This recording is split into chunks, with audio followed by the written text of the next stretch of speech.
Voltando, como prometido, seguindo aqui nossa leitura e comentário de Humano Demasiado Humano, esqueci de falar, né? Esqueci de falar no vídeo passado, mas nesse eu vou falar. Hoje é quarta-feira, 12 de agosto de 2026. O Aforismo 10 também foi gravado hoje. Esqueci de falar a data. Tudo bem. Então agora permanecemos no capítulo 1, mas agora é o Aforismo 11. Vou fazer a leitura e em seguida o comentário. Aforismo 11, o título é A Linguagem como Suposta Ciência. Então, a importância da linguagem para o desenvolvimento da cultura está em que nela o homem estabeleceu um mundo próprio ao lado do outro, um lugar que ele considerou firme o bastante para, a partir dele, tirar dos eixos o mundo restante e se tornar seu senhor. Na medida em que, por muito tempo, acreditou nos conceitos e nomes de coisas, como em Eterne Veritatis, verdades eternas, o homem adquiriu esse orgulho com que se ergueu acima do animal. Pensou ter realmente, na linguagem, o conhecimento do mundo. O criador da linguagem não foi modesto a ponto de crer que dava às coisas apenas denominações. Ele imaginou, isto sim, exprimir com as palavras o supremo saber sobre as coisas. De fato, a linguagem é a primeira etapa no esforço da ciência. Da crença na verdade encontrada, fluíram aqui também as mais poderosas fontes de energia. Muito depois, somente agora, os homens começam a ver que, em sua crença na linguagem, propagaram um erro monstruoso. Felizmente, é tarde demais para que isso faça recuar o desenvolvimento da razão, que repousa nessa crença. Também a lógica se baseia em pressupostos que não têm correspondência no mundo real. Por exemplo, na pressuposição da igualdade das coisas, da identidade de uma mesma coisa em diferentes pontos do tempo. Mas esta ciência surgiu da crença oposta, de que, evidentemente, há coisas assim no mundo real. O mesmo se dá com a matemática, que, por certo, não teria surgido se desde o princípio se soubesse que na natureza não existe linha exatamente reta, nem círculo verdadeiro, nem medida absoluta de grandeza. Aí está feita a leitura do aforismo 11. Você vê aí, já Nietzsche, já agora partindo de uma nova perspectiva para falar da mesma coisa que falou no aforismo passado, né? Deixa eu aqui compartilhar com vocês. Faltou uma coisinha aqui.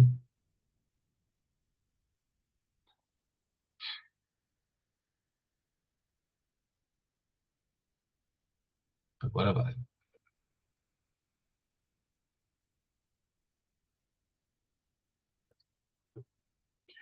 Então, tá aí. A linguagem como suposta ciência. Vamos falar sobre isso aí. Primeiro quadro. Então, o mundo próprio da linguagem e o orgulho humano.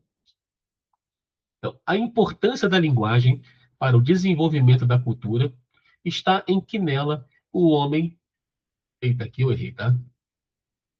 Estabeleceu o mundo próprio ao lado do outro. Na medida em que, por muito tempo, acreditou nos conceitos e nomes de coisas, como em Eterna Veritatis, verdades eternas, O homem adquiriu esse orgulho com que se ergueu acima do animal. Pensou ter realmente na linguagem o conhecimento do mundo. Vou só corrigir isso aqui, né? Estabeleceu. Muito bem. É bem interessante essa primeira parte aqui do aforismo, né? A importância da linguagem para o desenvolvimento da cultura está em que, nela, na linguagem, o homem estabeleceu o mundo próprio ao lado. Então, a linguagem fez com que o homem criasse um outro mundo ao lado do outro. Então, tem lá o mundo, como a gente falou no aforismo passado, né? Tem lá o mundo que existe. Mas quando a gente vai nos expressar sobre esse mundo, criamos um outro mundo, e não o mesmo mundo. Mas a linguagem, ela é de suma importância para o desenvolvimento da cultura. Só que ela cria um outro mundo, e não o mundo que realmente existe. Na medida em que, por muito tempo, acreditou nos conceitos e nomes de coisas como verdades eternas. Então, tudo aquilo que o homem ia se expressando pela linguagem, né, dizendo o que é, o que não é, aquilo foi considerado verdade. Ou seja, esse outro mundo criado a partir do mundo que existe se tornou o mundo verdadeiro e não o mundo de fato verdadeiro.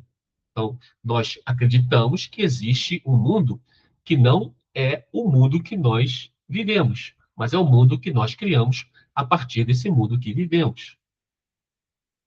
Então, o homem adquiriu esse orgulho com que se ergueu acima do animal. Pensou ter realmente na linguagem o conhecimento do mundo. Então, ele entendeu que a linguagem trouxe para ele o conhecimento do mundo. E esse ato, essa compreensão, gerou orgulho no homem. E ele vai se colocar acima das demais criaturas que existem no mundo, dos demais seres. Porque fomos nós que fizemos isso. Lembra que a gente vem falando da joia da existência, né? Então, vem tudo dessa compreensão, desse engano, desse erro de achar que nossa linguagem, ela realmente ela exprime a verdade sobre o mundo. Então, Nietzsche mostra que o ser humano não se limitou a viver no mundo físico. Ele criou o quê? Um mundo paralelo de palavras e conceitos. O erro trágico e fundador da humanidade foi acreditar que dar um nome a uma coisa significava capturar a sua essência eterna. Foi essa ilusão de possuir a verdade através das palavras que deu ao ser humano a confiança e o orgulho para se colocar acima dos outros animais e tentar dominar a natureza. Ou seja, é a partir de um erro. Olha o paradoxo. A partir de um erro que o homem irá fundar um mundo, que não é um mundo de fato, mas um mundo retirado desse mundo por meio da linguagem que se transforma no único mundo que existe para nós. Entendeu? E esse ato faz com que o homem se torne orgulhoso, vaidoso e se sente a criatura principal do mundo. E com isso tudo, imagina, com isso tudo na mente, a gente segue criando metafísicas. Ou seja, a gente segue criando explicações e narrativas que cada vez mais destaca, né? Cada vez mais vai destacar a nossa existência, em particular no mundo, como uma existência superior. Ok? Bem, vamos seguir aqui. No segundo quadro. Então, o erro monstruoso como motor da ciência. O criador da linguagem, então, na criação da linguagem lá, os criadores não foram modestos a ponto de crer que dava às coisas apenas denominações. Ele imaginou, isto sim, exprimir com as palavras o supremo saber sobre as coisas de fato. A linguagem é a primeira etapa no esforço da ciência. Muito depois, somente agora, os homens começam a ver que em sua crença na linguagem propagaram um erro monstruoso. Ou seja, então, nos dias de Nietzsche, século XIX, o homem entende que não tem como abarcar o mundo pela linguagem. Isso é um erro. Não tem como fazer isso. Mas foi esse erro que acabou impulsionando o saber. E impulsionando o quê? A ciência. Então, a ciência ela é fruto de um engano, de um erro. Então, aqui, ó, aqui se revela a ironia nietzschiana. O motor da ciência e da cultura não foi a verdade pura, né? Não começa com a verdade, começa com o engano, mas a arrogância de uma crença falsa. Então, então, a gente acreditava que a linguagem que nós produzíamos sobre o mundo era a revelação de uma verdade eterna, inquestionável. E então, esse tipo de compreensão, essa arrogância, como diz aqui no texto, essa arrogância é uma crença falsa. Só que foi a partir dela que nós produzimos ciência. Se os primeiros criadores da linguagem soubessem que as palavras são apenas rótulos arbitrários e imperfeitos, não teriam tido o quê? A energia, nem o entusiasmo para investigar e classificar o mundo. Então, a ciência nasceu do pressuposto equivocado de que o mundo cabia perfeitamente nas frases humanas. Isso é ironia. Você vê ali, quem conhece a Bíblia aí, lá em Gênesis, a primeira ordem que Deus dá a Adão é colocar nome nos bichos, colocar nome nas coisas. Ou seja, dominar o mundo pela linguagem. Então você vê que isso está no âmago da humanidade, em dominar o mundo por meio da linguagem. Eu dou o nome, eu me torno senhor daquilo. Então toda vez que eu vou dando nomes, eu vou me transformando no senhor daquilo, o dono daquilo, o criador daquilo. Ou seja, daí a fantasiar em ser o centro de, de tudo que existe, é rápido. Ou como diz o paulista, é um palito. Você já a compreensão é uma consequência, é uma consequência. Pô, se eu estou interpretando o mundo, criando narrativas, escrevendo livros, contando histórias por meio de religião, de arte, moral, como não compreender que eu sou o centro desse mundo, o senhor desse mundo? Então, essa arrogância. Então, o erro produz a arrogância, mas que, ironicamente, também produz ciência. Porque essa arrogância, esse orgulho, motiva o homem em querer conhecer. Então, tudo parece uma questão de necessidade. Tudo parece humano, demasiado humano. Não é verdade? Então, seguindo aqui para o próximo quadro,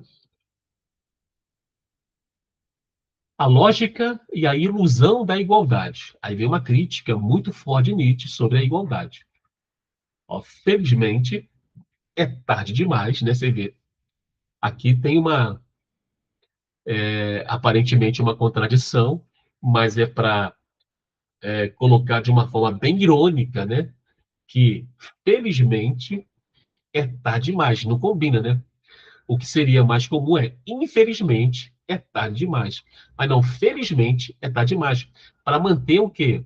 Essa ideia de que o erro produz arrogância, porém produz ciência. Então, felizmente, é tarde demais para que isso faça recuar o desenvolvimento da razão, que repousa nessa crença. Ou seja, é tarde demais para consertar isso aí. Agora já era. Que bom. Que bom, porque as coisas avançaram. Também a lógica se baseia em pressuposto. Agora vem a ataque na lógica. Também a lógica se baseia em pressupostos que não têm correspondência no mundo real. Por exemplo, aí vai falar na pressuposição da igualdade das coisas, da identidade de uma mesma coisa em diferentes pontos do tempo. Então, Nietzsche também identifica na lógica que em seus pressupostos não há uma correspondência no mundo real. Vamos entender. Ó, Nietzsche desmonta a lógica. A lógica exige a premissa de que A igual a A. Ou seja, A é igual a A. Uma coisa que é a mesma coisa que outra coisa sempre serão iguais em qualquer situação. Essa é a ideia da lógica. Então, A igual a A. Só que o mundo que nós vivemos não concorda com isso. Não concorda. Então, o pressuposto da lógica não é encontrado no mundo, mas é encontrado aonde? Na mente humana, na imaginação, na maneira como ele percebe, como ele constrói algo que se diz que é lógico. Ó, que uma coisa é rigorosamente idêntica a si mesma ao longo do tempo ou igual a outra coisa da mesma espécie. Contudo, na natureza real, não existem duas folhas, dois animais ou dois momentos absolutamente idênticos. Aí vem aqui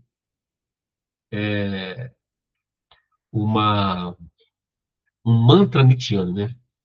Tudo muda e nada é igual a nada. Tudo muda.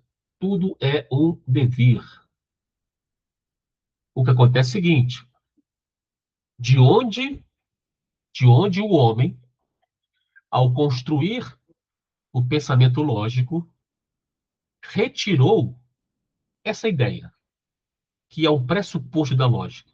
De onde ele tirou isso? Tirou. Isso tem sentido para a razão.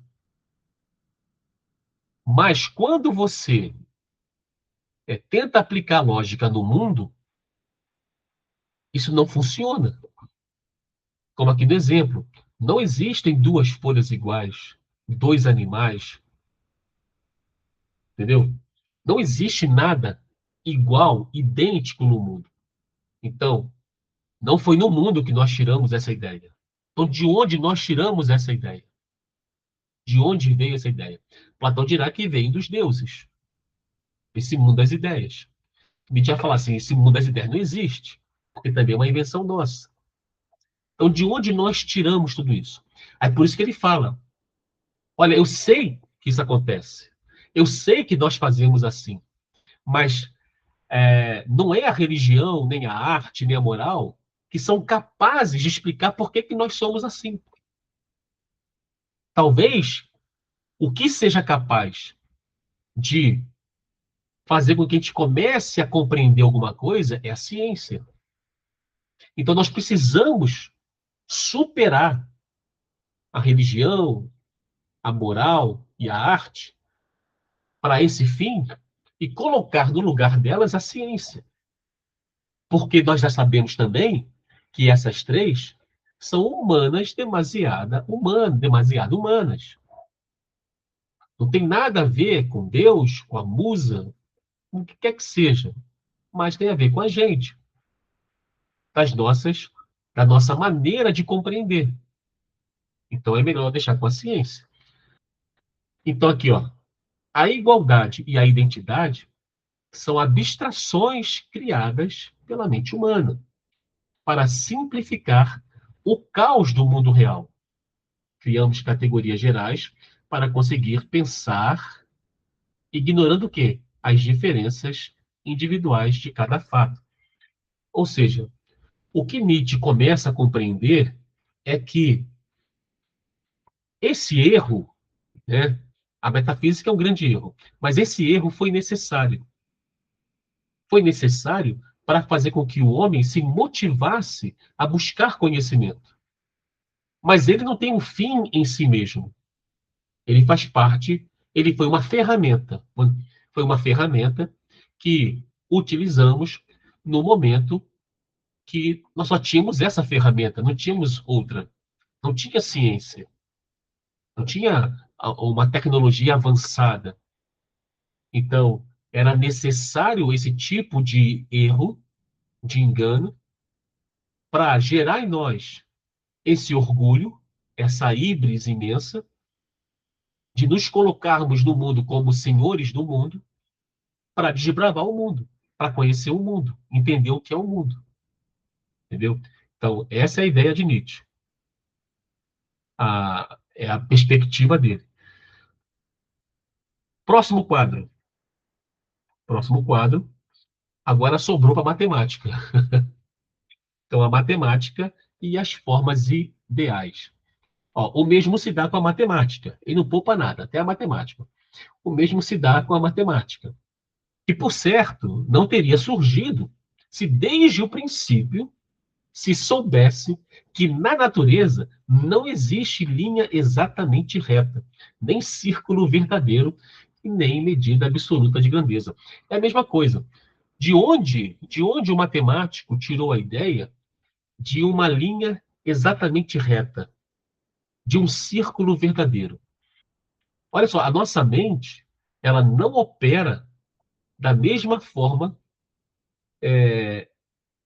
como o mundo se apresenta. Então, a nossa mente está captando o mundo, mas ela não entende o mundo como o mundo se apresenta. Ela vai criar um mundo que para ela faz sentido. Então, isso é, eu não tô conseguindo entender. Então, eu tenho que organizar o que eu estou vendo para fazer sentido para mim.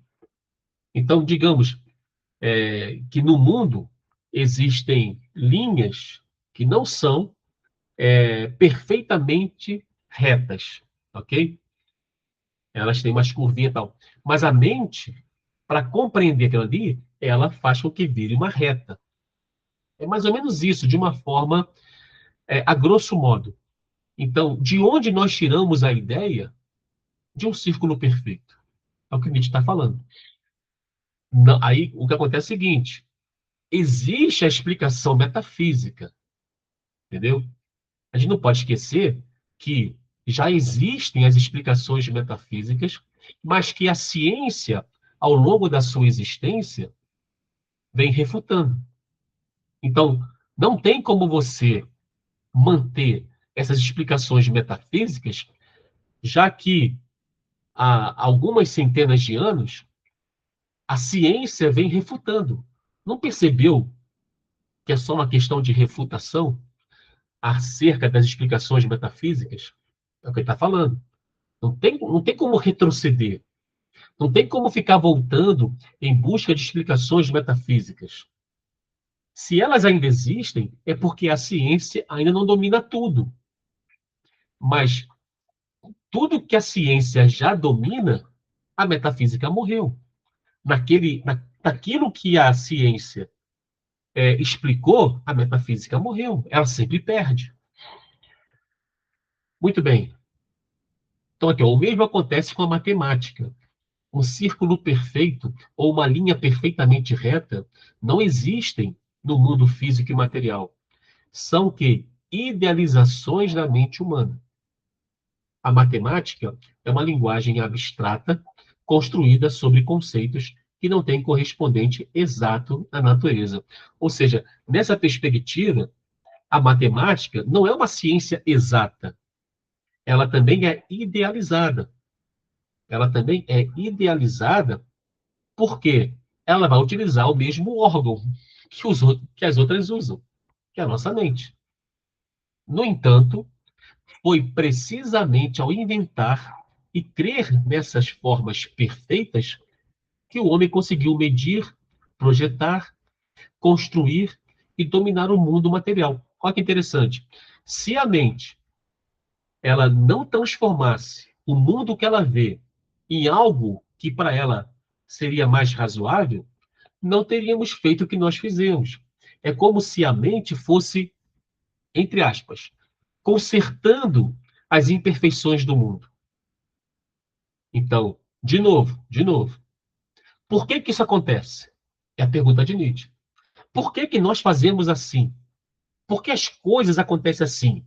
E, de novo, não me venha com explicações metafísicas, porque essa nós já temos. E a ciência vem refutando. Entendeu?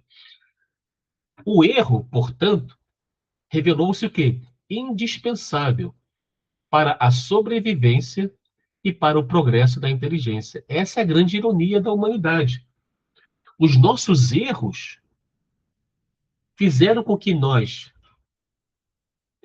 ficássemos orgulhosos com aquilo que nós conseguíamos fazer no mundo, entendendo que aquilo que nós estávamos fazendo e construindo fosse a verdade, mas, depois de um tempo, nós descobrimos que aquilo tudo era um erro. Mas sem o erro, nós não teríamos avançado. Sem o nosso orgulho, a nossa arrogância, nós não teríamos avançado em direção à ciência, na criação de ciência. Então, foi o erro que possibilitou isso. Aí lembra daquele aforismo que ele fala que, na metafísica tradicional, não, não se tolera que o bem tenha surgido do mal. Ou o altruísmo do egoísmo. Aqui está mais um exemplo. A ciência, o saber mais, ele tem sua origem no erro, no engano.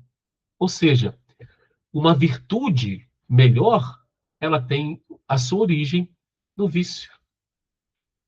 Olha que ironia. Olha que ironia. Aí por isso ele vai repetir o tempo todo. Tudo isso é humano, demasiado humano. Ok? Então, concluindo,